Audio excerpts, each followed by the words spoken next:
காந்தஸ்தே புருஷோத்தமஹ பணிபதே ஷய்யாசனம் வாகனம் வேகாத்மா விஹகேஸ்வரஹ யவனிகா மாயா ஜெகன்மோகினி பிரம்மேஷாதி சுரவ்ரஜ சதைதஸ்த்வத்தாச தாசீகணஹ ஸ்ரீரித்யேவ ச நாமதே பகவதி ப்ரூம கதம் ஸ்துவாம் வயம்.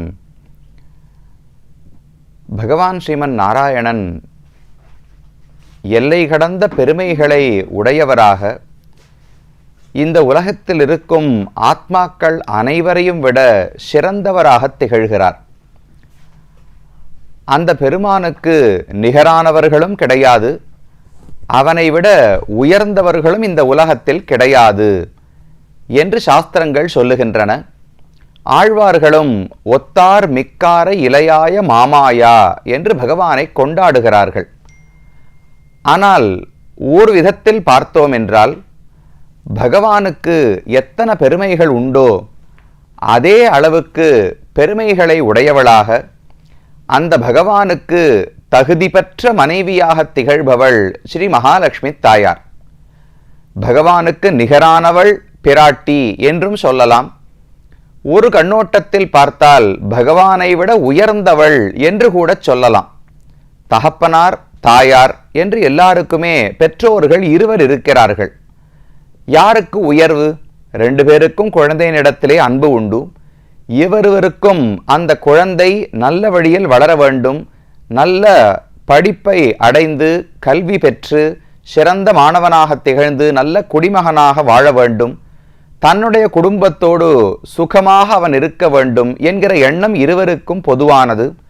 அதற்காக எடுக்கும் முயற்சிகளும் இருவருக்கும் பொதுவானவை. ஆனால் ஒரு குழந்தையிடத்தில் கேட்டு பார்த்தோம் என்றால், தந்தையா தாயா யார் உனக்கு அதிகமான பிரியமானவர்கள் என்று கேட்டால் தாயைத்தானே ஒரு குழந்தை சொல்லும். தந்தைக்கு எந்த விதத்திலும் தாய் குறைந்தவள் அல்லள். ஒரு கண்ணோட்டத்தில் பார்த்தால் தந்தையை விட உயர்ந்தவள் என்றும் சொல்லிவிடலாம்.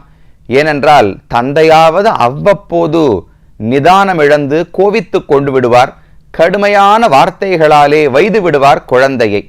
ஆனால் தாய் எந்த கட்டத்திலும் பொறுமை இழக்காமல் குழந்தை எவ்வளவு தவறு செய்தாலும் பொறுமையோடு எடுத்து சொல்லி திருத்துகிறாள் அல்லவா. அதனால் பகவானை உலகத்திலேயே உயர்ந்தவன் என்று வேதங்கள் சொன்னாலும் ஒரு கண்ணோட்டத்தில் அவனை விட பெருமை தாயாரான மகாலட்சுமிக்கு உண்டு என்று நாம் பார்க்கலாம். அந்த மகாலட்சுமியாலேயே பெருமை பெற்ற திருத்தலங்கள் 108 திவ்யதேசங்களுக்குள்ளே பல இருக்கின்றன. ஸ்ரீரங்கமே ரங்கநாச்சியாராலே பெருமை பெற்ற திருத்தலம்தான்.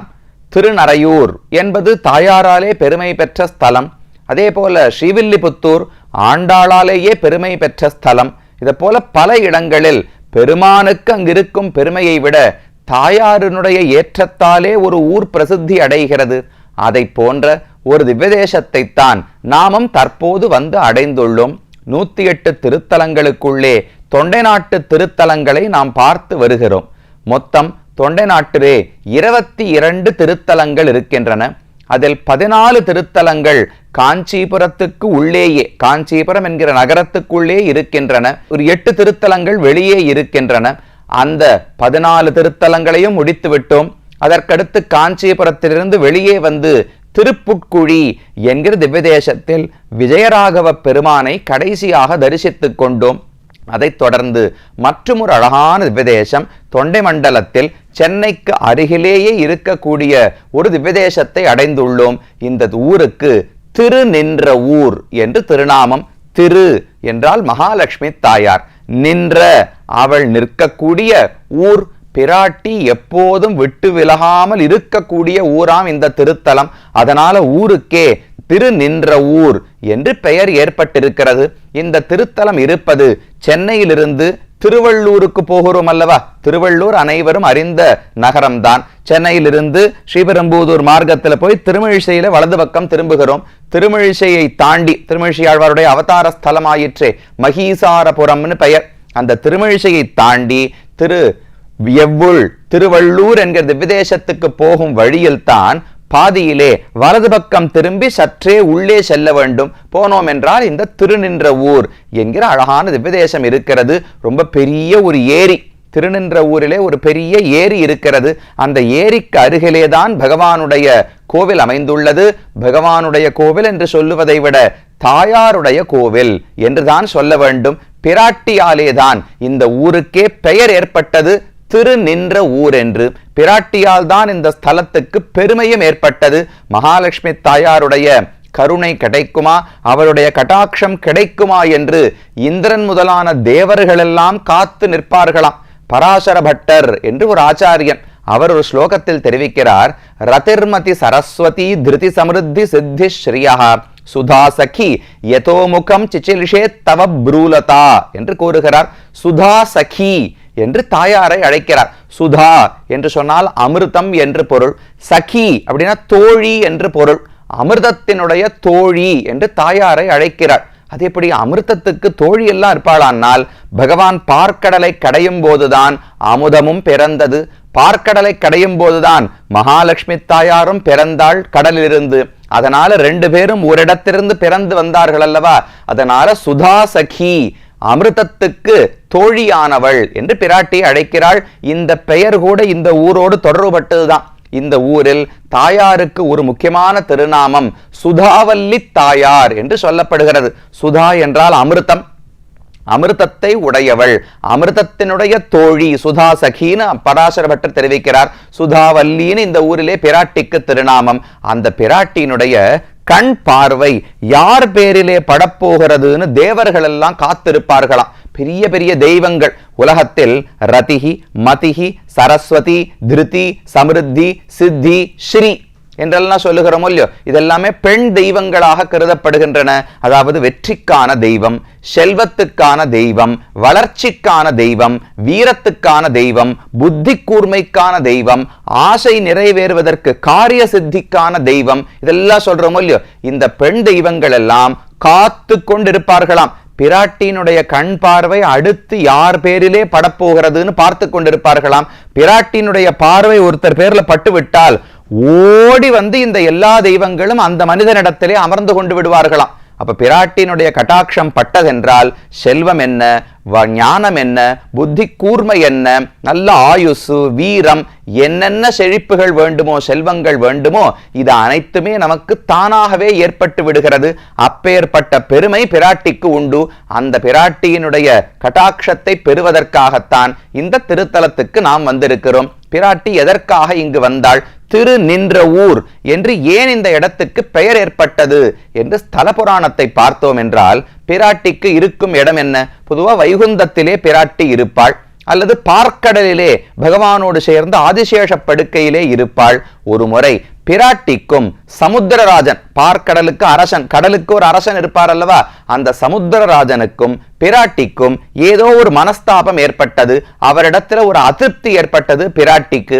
அதனால் கோபித்து கொண்டு வைகுந்தத்திலிருந்து புறப்பட்டு பார்க்கடலையும் காலி செய்து கொண்டு இந்த ஊருக்கு வந்து தங்கிவிட்டாளாம். திரு மகாலட்சுமி தாயார் வந்து தங்கிய இடம் நின்ற ஊரானபடியாலே திருநின்ற ஊர் என்று திருநாமம் ஏற்பட்டது.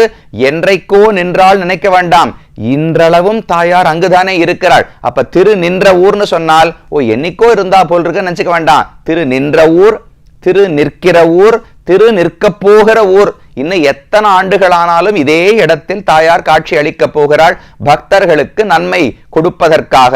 அப்ப பிராட்டி இந்த க்ஷேத்திரத்துக்கு வந்து விட்டாள். சமுத்திரராஜன் மன்னிப்பு கேட்பதற்காக ஓடி வந்து தாயாரிடத்துல மன்றாடி பார்த்தார். கோபம் கொள்ள வேண்டாம், என்னை மன்னித்து ஏற்றுக்கொள்ள வேண்டும், திரும்பவும் வைகுந்தத்துக்கு வர வேண்டும் என்று பிரார்த்தித்தாராம். பிராட்டி ஏற்றுக்கொள்ளவில்லை. நேர சமுத்திரராஜன் பகவானிடத்துல போனார். பகவானே, எனக்கு என்ன பண்ணுவதுன்னு தெரியவில்லை, பிராட்டியின் இடத்துல பிரார்த்தித்தால் ஏற்றுக்கொள்ள மறுக்கிறாள், நீதான் ஏதாவது வழி சொல்ல வேண்டும் என்று பெருமானிடத்துல கேட்டார். அப்ப அவர் சொன்னார், திரும்பவும் போ, அவள்தான் தாய், எத்தனை முறை தப்பு செய்தாலும் தாயினுடைய கால குழந்தை விடவே முடியாது. ஒரு சின்ன குழந்தை இருக்கு, ஏதோ ரொம்ப விஷமம் பண்றது, ஏதோ தப்பு பண்றது, ஏதானும் ஒன்று எடுத்து கையில குத்திக்க போறது, கண்ணுல குத்திக்க போறதுன்னா தாய் ஓங்கி ஒரு அடி வச்ச உடனே குழந்தைக்கு கோபம், வலி, ரோஷம் எல்லாம் அழ ஆரம்பிச்ச உடனே பக்கத்து வீட்டுக்கு போய் அங்க இருக்கிற பெண்ணையா கட்டி கொண்டு அழப்போகிறது. எந்த தாய் அடித்தாலோ திரும்படியும் அவளுடைய காலையே கட்டிக்கொண்டுதானே அந்த குழந்தை அழப்போகிறது. அதை போல பெருமாள் சொன்னார், சமுத்திரராஜனே, வேறு யாரிடத்திலும் பிரார்த்திக்க முடியாது, அவள்தான் உனக்கு தாய். தாயினிடத்துல திரும்ப திரும்ப மன்னிப்பு கேட்டுத்தான் பார்க்க வேண்டும். அவள் தாய் என்று நினைவுபடுத்தி கேட்டுக்கொள் என்று பெருமான் சொல்லி இருக்கிறார். அதனால சமுத்திரராஜன் திரும்பவும் இந்த ஊருக்கு வரும்போது தனியாக பிரார்த்திக்க வேண்டாம் என்று பிரம்மா, வருண பகவான் இவர்கள் அனைவரையும், தேவர்களை எல்லாம் அழைத்து கொண்டு வந்து பிராட்டியினிடத்துல மறுபடியும் ஒரு முறை பிரார்த்தித்தாராம். ஏபிஷ்ட சச்சிவை சார்த்தம் சிரசா யாச்சிதோமயா என்று பரதன் சொல்லுகிறான். பரதன் சித்திரக்கூட்டத்துக்கு வந்தான் ராமனை சந்திப்பதற்காக. நீ காட்டுக்கு போகக்கூடாது, திரும்ப அயோத்திக்கு வந்துவிட வேண்டும் என்று வற்புறுத்துவதற்காக பரதன் செல்லுகிறார். போகும்போது தனியா போகல, அயோத்தியில் இருந்த அனைவரையும் அழைத்து கொண்டு போனாராம். மந்திரிகள், கௌசல்யை முதலான தாய்மார்கள் அனைவரையும் எதுக்கு அழைச்சிட்டு போனார்னால், நான் ஒருத்தன் போய் ராமனிடத்துல பிரார்த்தித்தேன் என்றால் முடியாதுன்னு ராமன் சொன்னாலும் சொல்லிவிடலாம். ஆனா அயோத்தி மக்கள் கண்ணும் கண்ணீருமாக ராமனை எப்படியாவது பிரியாமல் இருந்து விட முடியுமா என்கிற ஏக்கத்தோடு பிரார்த்தித்தார்கள் என்றால், சிரசா யாச்சிதா, எங்கள் தலையை ராமன் காலில வச்சு பிரார்த்திக்க போறோம், அழுது அழுது பிரார்த்திக்க போகிறோம், அப்ப ராமனால மீற முடியாது என்று பரதனுக்கு எண்ணம். அதை போல சமுத்திரராஜனும் கூட்டத்தை கூட்டிக் கொண்டு தாயாரிடத்துல வந்து, தாயாரே, என்னை பெற்றவள் நீதானே, அதனால நீதான் என்னை ரட்சிக்க வேண்டும். குழந்தை எத்தனை தவறு செய்தாலும் தாய்தான் மன்னித்து ஏற்றுக்கொள்ள வேண்டும், நீதான் தாய். பிராட்டி எப்படி தாயாக ஆனாள்? எனக்கு வேற ஒருத்தி தாய் இருக்கிறாரே, தந்தை இருக்கிறாரே என்னால், துவம்மாதா சர்வலோகானாம் தேவதேவோ ஹரிஃப் பிதா என்று இந்திரன் சொல்லுகிறான். பிராட்டி தான் உலகத்தில் அனைவருக்கும் தாயாக இருக்கிறாள், பகவான் தான் உலகத்தில் அனைவருக்கும் தந்தையாக இருக்கிறான். பகவான் தந்தை என்று சொல்வது கூட புரிந்துவிடும், அவர் தான் சிருஷ்டி பண்றார், உலகத்தையே படைத்து என்னை பிறப்பித்தவர் அவர்தான், அப்ப அவர் தந்தை என்று சொல்லிவிடலாம். பிராட்டி தாய் என்று சொல்லுவதற்கு அப்படி என்ன செய்கிறாள்னு பார்த்தால் அது ஒரு அழகான செயல். தாயார் செய்யக்கூடியது தாயார் தாயார்னு கூப்பிடுகிறோமோ இல்லையோ, தேவதேவ திவ்ய மகிஷி, பிராட்டிக்கு மனைவியாக இருப்பவள் நமக்கு தாயாக இருக்கிறாள் அல்லவா. அதனால் அவள் செய்யக்கூடிய முக்கியமான காரியம் நம்மையும் பகவானையும் சேர்த்து வைக்கிறாள். இந்த உலகத்திலும் தாய்க்கு இந்த கடமை உண்டு, பார்த்திருக்கோமோ இல்லையோ. ஒரு குழந்தை தவறு செய்துவிட்டு நேர தந்தையினிடத்துல போய் மன்னிப்பு கேட்டதா சரித்திரமே கிடையாது. போனா அவர் உடனே கோபித்துக் கொள்வார், அடிப்பாருன்னு நன்னா தெரியும். குழந்தை முதல்ல தாயினிடத்துல தான் போய் தான் பண்ண தவறையெல்லாம் பகிர்ந்து கொள்ளும். நீ எப்படியான அப்பா கிட்ட எடுத்து சொல்லி அவரை கோபித்துக் கொள்ளாதபடிக்கு என்னை எப்படியான மன்னிக்க செய்ய வேண்டும் என்று தாயினிடத்துல தானே பிரார்த்திப்போம்.